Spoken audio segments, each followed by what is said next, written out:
Lagos Talks 91.3.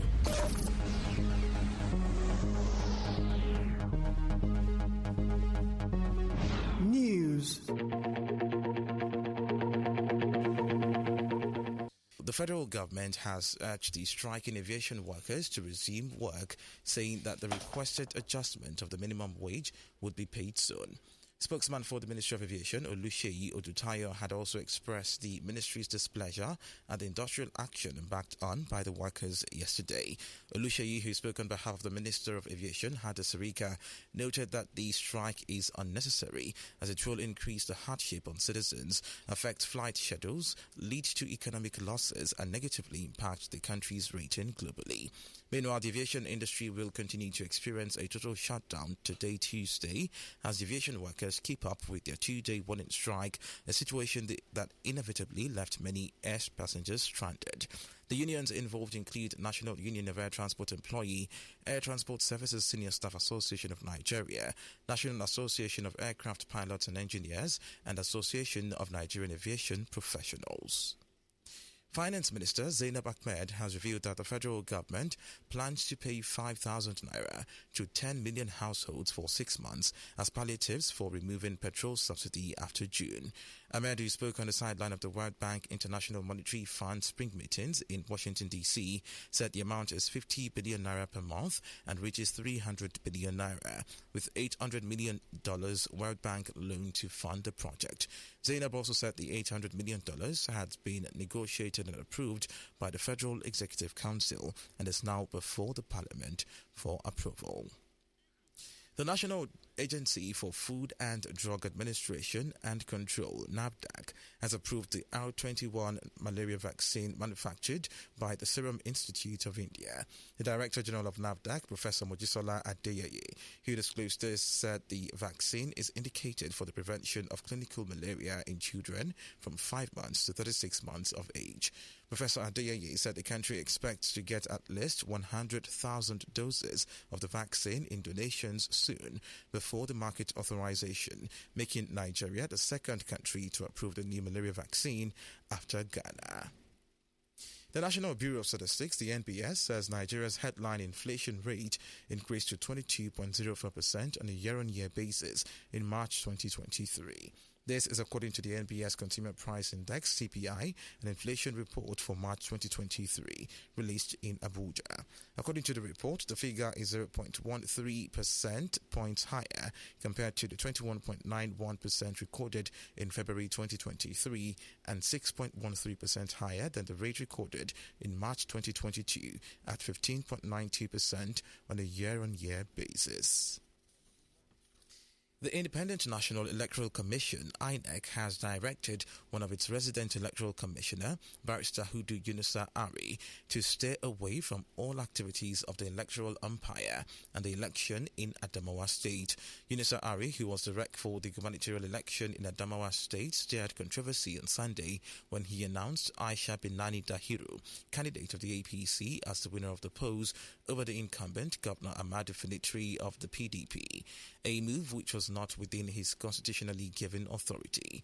Aside from the announcement being a usurpation of the returning officer's office, Barrister Ari erroneously announced the results of an election whose collation process had not been concluded, causing tension within the state. The INEC consequently suspended the collation of results of the supplementary election in Adamawa.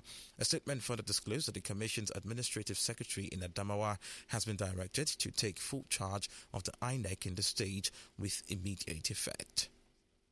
The Joint Admissions and Matriculation Board, JAM, has extended the closing date for the 2023 direct entry registration by 1 week. Its head of Public Affairs and Protocol, Dr. Fabian Benjamin, in a statement on Monday, said that the DE registration exercise, which commenced on Monday, March 20, 2023, and built to end on Thursday, April 20, 2023, had been extended by 1 week, starting from Friday, April 21, 2023. According to him, the extension was partly to give all holders of Cambridge A-level certificates who were unable to register for the exercise on account of some issues associated proceeded with the verification of the certificates another opportunity to do so. He said it would as well accommodate others who wish to register but were unable to do so within the stipulated time. Benjamin added that the consideration does not in any way include candidates awaiting Cambridge certificates, as awaiting results would not be accepted. The Federal Controller of Works in Lagos State, Engineer Umar Bakare, has stated that a section of a co-bridge close to vehicular traffic would be opened by May 31. Bakare said the rehabilitation works on the bridge is ongoing, especially at the fire-damaged section of Akpongbo. In a statement, he added that work is being concentrated on the restoration of the structural defect caused by the inferno, and once this is completed, he revealed that the bridge will be opened to traffic by the 31st of May 2023, while work will continue on the other sections of the rehabilitated bridge. He sought the cooperation of the motoring public in terms of compliance with traffic rules and regulations, which will further improve movement around the construction zones. The Lagos State government has restated its commitment to further develop relationship and build partnership with the Norwegian government in the area of energy, infrastructure and technology.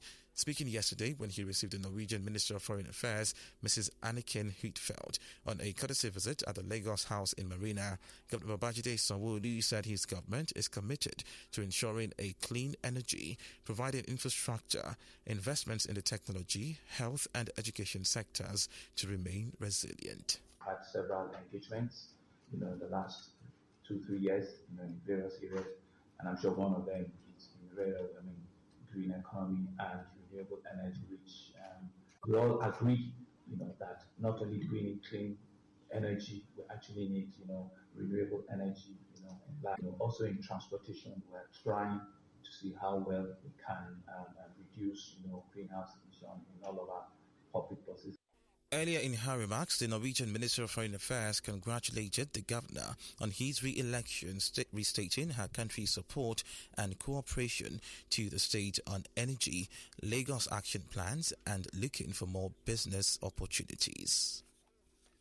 You're also listening to the World News. Moving on to the foreign scene, the U.S. Secretary of State Antony Blinken has spoken to Sudanese Army Chief Abdel Fattah al-Burhan and the head of the Paramilitary Rapid Support Forces, RSF, Mohamed Hamdan Dagalo, amid fighting between the two forces.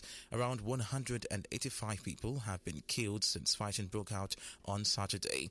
Blinken tweeted that he underscored the urgent need for a ceasefire and stressed the importance of ensuring the safety of diplomatic personnel and aid workers. The RSF has acknowledged a phone call with Blinken on its social media page, but has given no firm commitment to end the hostilities. A second 3-hour ceasefire on Monday night was barely honored, with both sides blaming each other for the breach. The two military leaders disagree on Sudan's future, including the integration of RSF into the national army. An 84-year-old householder in the U.S. state of Missouri, Andrew Lester, has been charged with shooting a teenager who rang the wrong doorbell while picking up his younger brothers. Lester, who is white, allegedly shot 16-year-old Raphael, who is black, once in the head and once in the arm last Thursday night. The boy, however, survived. A prosecutor said there was a racial component to the shooting, but Lester has been charged only with first-degree assault and armed criminal action and not being of a hate crime. Family members say the boy trying to pick up his younger twin brothers from a friend's house mistakenly went to 115th Street instead of 115th Terrace and rang the bell twice before the homeowner opened fire. And now to business news this morning. The Nigerian Shippers Council, the NSC, has reassured the Manufacturers Association of Nigeria, MAN, that shipping companies will bear the cost of the Cargo Tracking Node (CTN) when reintroduced. The Executive Secretary of NSC, Mr. Emmanuel Jime, gave the assurance when some executive members of MAN, led by John Aluya, former Vice President of MAN, paid him a courtesy visit on Monday in Lagos. Jime said that the CTN cost, which would be very minimal, had always been in shipping charges. He noted that the CTN cost was not new and had been in existence before it was suspended in 2012 to address the bottlenecks. Jimmy also reassured MAN that the NSC would address the complaints and concerns raised about the reintroduction of the CTN as a major stakeholder in decision making. And finally, to sport news, the official draw, which will reveal group phase teams at the 2023 FIFA Under-20 World Cup, will hold on Friday in Zurich, Switzerland. The Bureau of the FIFA Council made this known on Monday while confirming the decision to have Argentina as host of the competition scheduled for May 20 to June 11. Nigeria's Flying Eagles are one of Africa's 4 representatives, with Senegal, the Gambia and Tunisia the other teams. Nigeria will face Niger Republic, Togo and Burkina Faso in Group B of the maiden edition of the 2023 WAFU B Under-20 Girls Cup, following a draw held yesterday Monday at the WAFU B headquarters in Abidjan. The maiden edition of the Under-20 Girls Cup is scheduled for Kumasi, Ghana from Saturday, May 20 to Sunday, June 4, 2023. The Nigerian Football Federation, the NFF, has directed Bauchi Football Association to conduct credible election on or before June 14. In a letter sent to the FA Secretary in Bauchi State, the NFF noted that the tenure of the incumbent Bauchi State Football Association Executive Board expires on June 14. It's mandated the Bauchi FA Executive Board to maintain the status quo before its present impasse and directed it to chart a roadmap to conduct the election on or before June 14. And that's it on the World News this morning. Lagos Talks 91.3.